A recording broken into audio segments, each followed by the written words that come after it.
ఇదిగో చూడండి, ఇది 2 గంటల ప్రాంతంలో తీసిన ఫోటో. అంటే ఇదే సర్కిల్లోనే ఇక్కడ DCP Gundam Ramakrishna, Telugu Desam party leader Bommasani Subbarao, CI Ibrahimpatnam Chandrasekhar, వీళ్ళు ముగ్గురు కూడా ఇక్కడే సర్కిల్ దగ్గర రచిస్తా ఉన్నారు.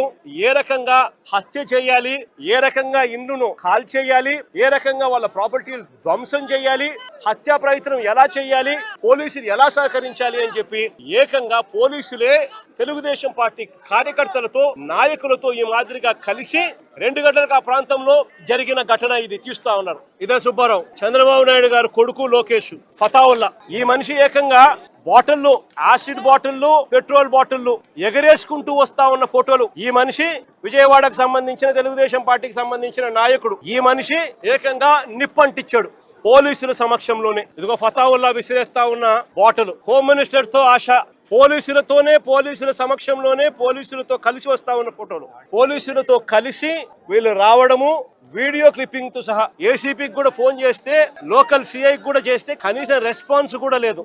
సిపి కనీసం ఫోన్ కూడా ఎత్తలా.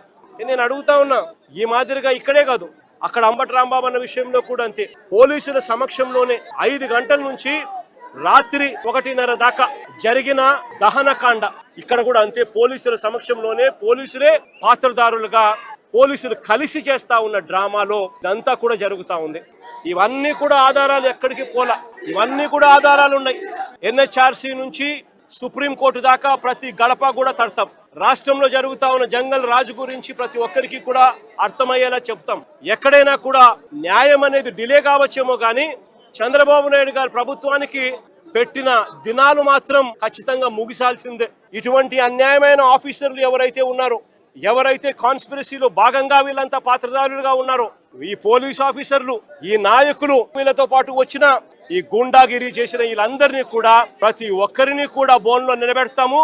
ప్రతి ఒక్కరిని కూడా చేసిన అన్యాయానికి శిక్ష వహించక తప్పదు అని చెప్పి కూడా ప్రతి ఒక్కరికి కూడా ఈ సందర్భంగా తెలియజేస్తా ఉన్నాను.